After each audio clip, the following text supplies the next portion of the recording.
ya tiene fijado un día en que nos va a juzgar a toda la tierra con justicia, por medio de un hombre que él designó, y nos dio una garantía de su decisión al resucitar ese hombre después de muerto. Con el discurso en el Areópago de San Pablo, inicia la filosofía medieval, en ese choque de ambos mundos de la filosofía helenística con los grandes Aristóteles y Platón, la llegada del cristianismo con Jesús de Nazaret y su impulso hacia las demás culturas o los gentiles, con San Pablo, o antes de su conversión, Saulo de Tarso. Uno de los primeros aportes de la filosofía medieval fue la preservación de la filosofía antigua, los escritos de los filósofos como Aristóteles o Platón. Fue gracias a la traducción que se usó al latín. Esto ayudado de los filósofos orientales quienes ya habían dedicado estudios a ello.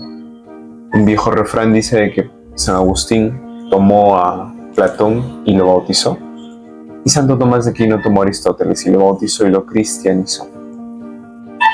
Otro de los aportes fue el tratar de unir la fe y la razón. Tengamos en cuenta que la filosofía medieval surge con el apogeo de la Iglesia, a pesar de las persecuciones que se dieron en la Iglesia primitiva. Luego de ello, con Constantino aprobando a la religión católica como la oficial del Imperio Romano, se pudo así llegar a concretar esta fusión, ese sincretismo entre lo romano, entre lo pagano y lo cristiano. Las filosofías de Agustín sirvieron para hacerle frente a las herejías que surgían en la época, como la del arrianismo, que proponía que Jesucristo no era Dios. Hubo otras herejías que combatió específicamente Agustín, que fuese el maniqueísmo, que proponía que existían dos fuerzas en el mundo, el mal y el bien, dándole la misma fuerza al mal que el bien, lo cual San Agustín supo contrariar a esto, pues el mal como tal no tiene una existencia porque es la ausencia de bien. Otra de la importancia que tuvo la filosofía medieval fue el poder abarcar los grandes temas que causaban revuelo en su tiempo, ¿no? Digamos, en los primeros años de la Iglesia surge en las dudas acerca de la naturaleza de Dios, si el Hijo era verdaderamente Dios o si el Espíritu Santo era verdaderamente Dios.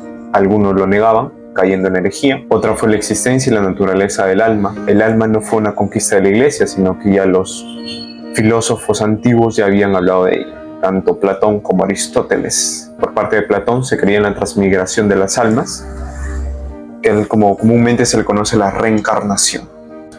Bueno, entre los principales ponentes de la filosofía medieval partimos con San Agustín, obispo de Hipona, que trató de unir la fe y la razón, dejando esa vieja idea de que ambas estaban peleadas. Luego de él, otra de las figuras importantes será San Isidoro de Sevilla, en España. Duns Scott, que propone la defensa de la Inmaculada Concepción. Santo Tomás de Aquino, con la Summa Teológica y las 5 vías para probar la existencia de Dios. Tenemos a su contemporáneo San Buenaventura, el franciscano. De ambos se cuenta una vieja anécdota de que mientras Santo Tomás de Aquino presentaba el himno Panilingua frente al Santo Padre, San Buenaventura rasgaba el cántico que él había escrito y lloraba porque se daba cuenta de que el canto de Santo Tomás de Aquino era mucho más emotivo, mucho más fuerte que el de él. Otra presencia es la de San Anselmo de Canterbury, fue uno de los primeros que probó la existencia de Dios. San Bernardo de Claraval, un monje francés igualmente. Y esos son los principales ponentes de esta época, especialmente marcada por el cristianismo. Trato de unir la fe con la razón y demostrar de que ambas no necesariamente están peleadas.